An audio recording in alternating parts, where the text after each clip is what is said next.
Hello and welcome to Business 7. Now, Namibia is still digesting the news that it's been once again downgraded by Moodys in terms of its credit rating. Our front page today unpacks the latest development, and on page 3, we look at standards for the poultry industry in Namibia. We also have an interesting take on Africa's stance at the United Nations as far as the war between Russia and the Ukraine is concerned, and we have an assessment about the United Nations study on water in Africa.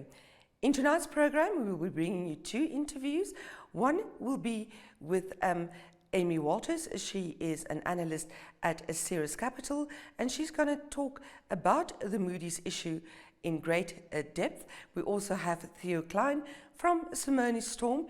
The economist will unpack the whole fuel price increase issue for us. Please stay tuned. Connection. It's in the human touch, the feeling of belonging. It inspires us and empowers us, creates clarity from complexity. It starts new conversations, unlocks the power of advice, and makes an impact on your life. At Alex Forbes, we pioneer insight to provide you with advice that connects your decisions of today to your impact tomorrow.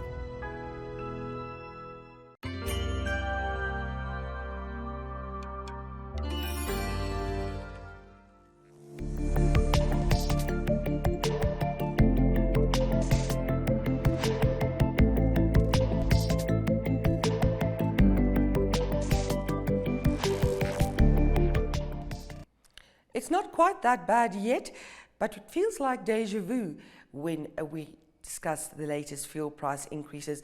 The last time fuel price increases caused this much havoc was in 2008. To reflect on the current situation, we spoke to Moodys Storm economist Theo Klein.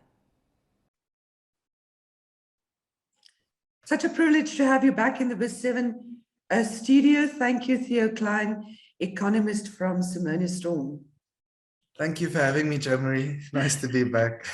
Theo, you did a very interesting analysis, or rather putting the whole issue into perspective when it comes to the current fuel price, absolute hectic runaway train kind of thing, which of course doesn't just affect Namibia, but it affects everybody. But coming back to the Namibian situation, share with us your thoughts, please. Yeah, I think, Jo Marie, the higher oil prices is sort of the tide that lifts all boats, as I'd like to say, with regards to inflation.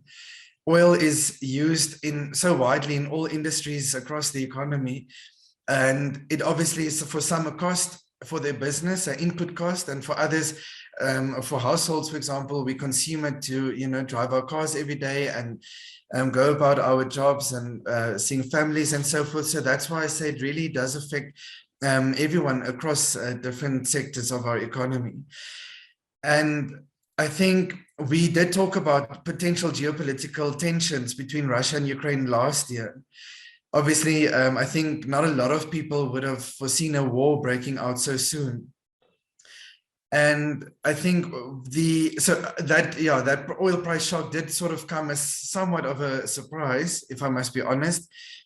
But we've at least had some sort of respite in the fact that oil prices have come down quite significantly from their highs of about $127 per barrel. And I think there COVID was actually a positive, because it sort of provided relief to the rest of us, because as China went on lockdown, obviously China being the world's biggest consumer of oil, we then do expect demand for oil to decrease while they are in lockdown. And we know how draconian the lockdown rules are in China, that people are not allowed to leave their houses. We have the military delivering food to people's houses, that they can't even go out and buy groceries. So with that, the market then quickly went down or corrected the price of oil from 127, and I mean today we're at about 105 US dollar per barrel. So I think that at least provided some relief to us, because we forecasted much higher inflation, a number that might shock a lot of people, and I might be told that I'm quite ridiculous for forecasting that inflation for Namibia. But we forecasted much higher inflation as a result of seeing oil prices between 140 and 150 US dollar per barrel. There was earlier this year, foreign economists saw global oil prices between 180 and 200 US dollar per barrel. I think that would have seen petrol prices in South Africa just over 40 Rand per litre, and in Namibia probably between 30 and 35 Namibian dollars per litre. So I think the fact that China went on lockdown, that provided relief, because we've seen oil prices coming down. Yes, locally fuel prices have increased significantly in Namibia. We're at the moment, we're about 51% higher for petrol in the last 12 months. And for diesel, it's 60% or about 61% in the last 12 months that we've seen higher prices there. So I think we would have, it is a shock for many Namibians, but it would have been a lot worse. For example, have we not seen China go on lockdown? So I think, price increases might not be as significant, but for now, I still maybe see local petrol prices between 23 and 25 Namibian dollar per litre, because what we must also remember is that as soon as China stops their lockdown, then we'll obviously see a pickup in demand, a resumption of factory production and so forth in China. So then we are likely to see another jump in oil prices. So I think that will be one of the key risks to look out for in the next coming months. And that will obviously filter through to Namibia in the form of higher transport prices. We already see logistic costs going up significantly. So anything that's coming into Namibia on a truck, whether it's furniture, kitchen appliances, clothes, or food, anything on a truck will automatically once again see another price shock once China comes off from their lockdown. And then, of course, also anything that's put in a container on a ship that docks at Walvis Bay's harbor, obviously we'll also expect to see an increase in prices there. And obviously, Germany, as you well know, that our manufacturing sector locally hardly manufactures most of the goods that we consume on a weekly, daily, and monthly basis. So obviously, Namibia remains extremely vulnerable to whatever happens to global oil prices going forward. Theo, as always, thank you very much for your insights. Spot on, not always perhaps the message we want to hear, but at least we can prepare ourselves. Thank you very much. You're welcome, Jamie.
While Namibia and its cities are seen as one of the cleanest countries in Africa, plastic pollution is a big problem.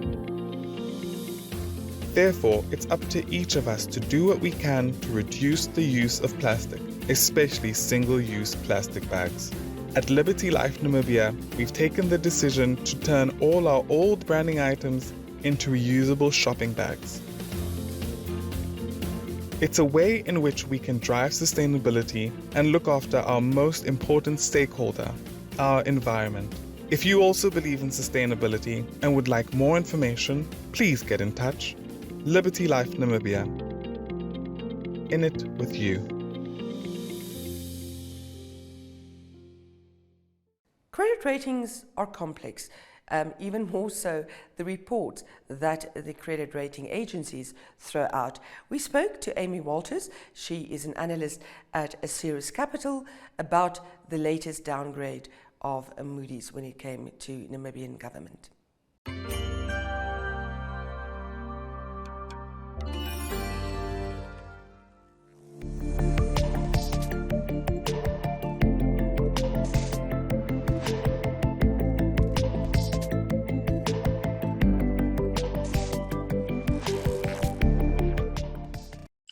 Thank you for joining us, Amy Walters. She is an analyst at Ceres Capital. Amy, it's all about the downgrade of Namibia at Moodys recently.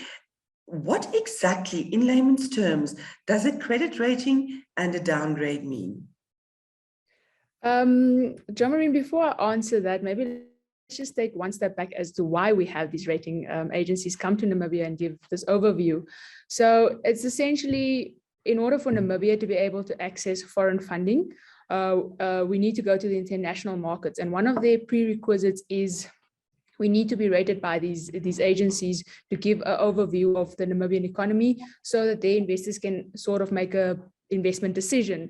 And it's similar to, for example, the average person that goes to a bank to try and get a home loan or any other type of loan, where the bank then does an affordability check to see, okay, is this client, the borrower be able to pay back these funds? So essentially that is what Moodys or these rating agencies come, they look at or they assess the Namibian economy, and then they do a sort of an affordability check to see whether we can fund this.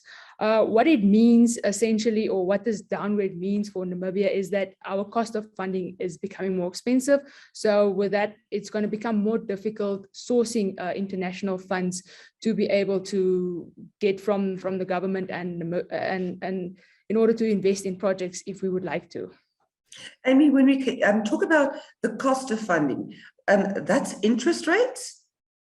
That's correct. So it's essentially basically what you're paying in order, it's basically what the borrower needs to pay to the lender, having taken up the cash. So it's the foregone opportunity for the lender. So they want to be rewarded, and this is in form of interest expense. So the problem or the tricky part with interest expense is the more speculative or the more uncertain the lender becomes on whether the borrower can pay back the money, the higher they demand or would like to be rewarded. And as a result, the higher that interest expense becomes, the more costly it does become to the borrower, because it starts eating away from, because you first pay interest and then there's also a capital component where you still need to pay back the loan that you initially was rewarded.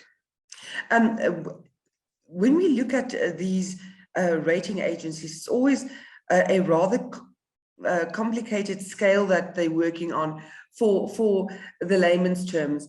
Namibia is now at B1 at Moodys, and it's also just the long-term government's long-term debt in foreign currencies. Is that correct? Can you put that for us into a little bit more palatable language?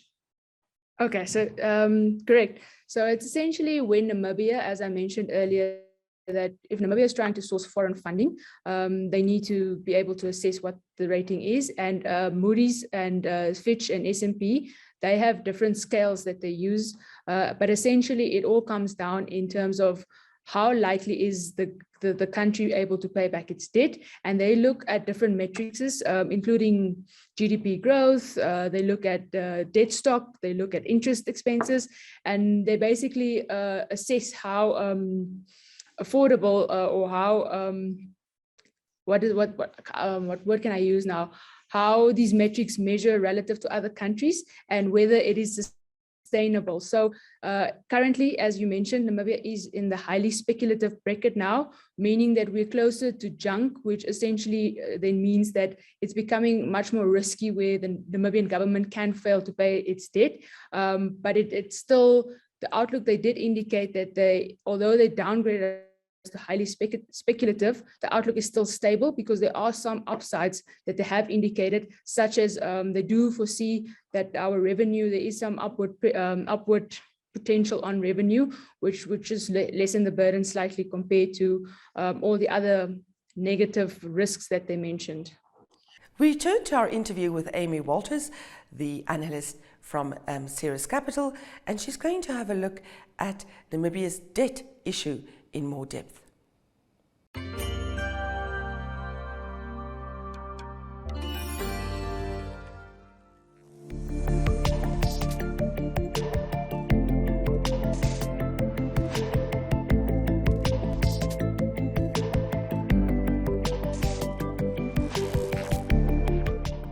Two of the ones that they focus on and have been focusing on over the past 2 years, firstly, the low economic growth, which we have covered in this program rather extensively, but then also government's debt burden. If you can quickly summarize the current status and the outlook around the debt situation for us, please. Yes, so that's one of the most concerning aspects currently in Namibia. It's its debt situation. And maybe if I can just mention back, when Namibia first went to the international markets, as I mentioned, was the prerequisite to have these international rating agencies. So they initially wanted to get funding or foreign debt in order to bring the money and try and help stimulate growth. And that's when we issued our first Eurobond. However, the money that was actually earmarked for that project or for the funds of the Eurobond was to create jobs, which then directed into employment and which should have seen improved in living conditions. However, the project wasn't as successful and government didn't create the jobs that it initially planned to. However, you still sat with that debt burden. And what happened is last year, that debt actually matured, which was the first Eurobond. We still have a second one outstanding. And as a result, the fact that that capital wasn't deployed productively in the Namibian economy over that 10-year period when the loan was extended, when maturity did come, government had to pay that money back. And unfortunately, it put additional strain on government. And what it ended up or was forced to do is it needed to issue more debt. And that continues that ripple spiral where you're trying to finance debt with more debt. And as a result, we saw that, again, speaking on interest costs, your interest rate started increasing because now government was trying to source most of that funding within the local domestic market. So it started seeing that the interest costs that government was starting to pay increasing quite a bit. Amy, thank you very, very much for that bit of insight. In terms of the Eurobond, we can you explain to us the second Eurobond, what government will probably do to settle that when they have to? Yes, so I mean, this is also why Moodys downgraded us, because they do raise concerns on how government will be able to pay back that. However, in consultations and some conversations, the Ministry of Finance has indicated that they are not looking at redeeming the bond. They'll rather look at rolling it. So basically, it's essentially when the instrument comes to maturity, government just rolls the instrument into, again, another Eurobond. So it doesn't physically need to pay that money back compared to what they did with the first Eurobond, where they actually needed to pay back the hard currency. Just with that Eurobond, they used to have sinking funds, which they did quarterly payments in order to help prepare themselves in order for the redemption of these foreign debt stock. However, given the pressure and the strain of COVID, government was forced to dig into those funds, and it also created additional strain on government's fiscuses. And as a result of that, there's been pressure that now government doesn't really have a sinking fund, so they're not really in a position to be able to redeem that second Eurobond, and it's also quite a lot. It's about $750 million outstanding, and we also have a lot of debt that's maturing in that duration bucket. In the next 5 years, we have about 70 billion that's maturing, of which in the 1 year bracket, it's about 30-40 billion that is there. But however, most of this debt gets rolled over, and that's where you have this risk of, when you start rolling over debt, it's going into higher interest rate environments, as we've seen this higher interest rates that has been coming through in the last few months with the central banks hiking. And as a result, the higher that interest cost becomes, it starts picking away more from government's revenue now, because we're currently 15% interest expense of revenue. So that means that the revenue, 15% needs to go just to interest expenses. And that's taking away from government's ability to be able to productively spend it in the Namibian economy and create quality or growth opportunities for the Namibian or for the average person. So it's extremely concerning, because we still have this hard currency debt that's waiting for us in 2025, and government is already in a very difficult fiscal situation. Amy, just two last questions in terms of jargon. In layman's terms, what is rolling over a debt? And in layman's terms, what is a sinking fund? Okay, so maybe sinking fund is essentially just it's a fund you put aside. So let's say for the average person, it's like your savings account or your emergency account, where you basically put a small portion or a certain percentage of your revenue away, so that should any emergency come, you have that funds that you can access. In government's terms, it's essentially just it's one of the tools government uses to inspire confidence to your international investors, to indicate that, oh, they have this discipline, they have this money that they've put aside, and when the redemption of this bond comes, they will be able to successfully pay it back. So it's really just a very comforting instrument or mechanism that the government uses in order to inspire confidence that they are in the position to pay back their debt. And unfortunately, this used to be a very welcomed process, or very welcomed but fund from these international investors. However, subsequently, it's raising these concerns because this fund has been depleted, and now government does have that risk of how will it pay it back. Regards with rolling over essentially that as the instrument is coming due, as government needs to pay back that money, instead of them actually needing to pay back that money, they just basically do a issuance or have the instrument on offer again and ask investors, are they still interested to have this instrument for the next 5-10 years, depending what the duration is. For example, we see it with treasury bills. In the Namibian government, in the domestic market, you have a 3 month, 6 month, 9 month, 12 months. What it essentially means is after 3 months, that instrument government needs to pay you back after 3 months. And then government just says, okay, but you're not going to use that money. It's better for you to be invested in government because you're being rewarded by a higher interest rate compared to what else you could get outside. So would you like to extend that and reinvest that money instead of us having to pay you back? You can just reinvest it in a new instrument. So that's essentially what rolling over is. However, the risk of rolling over is that today, what interest rates was today is not what interest rates will be tomorrow. So as that instrument does come due, you are rolling into, for the next, depending on the duration, you're rolling into a highest interest rates, which becomes a cost to government because it becomes more costly for them to fund this borrowing. Amy, thank you very much. Always nice to tap into Cyrus's expertise. Thank you and have a great day. Thank you. Have a lovely day. Bye. Bye.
That's it for Business 7 for this week. Please join me again next week when we look at some more current issues.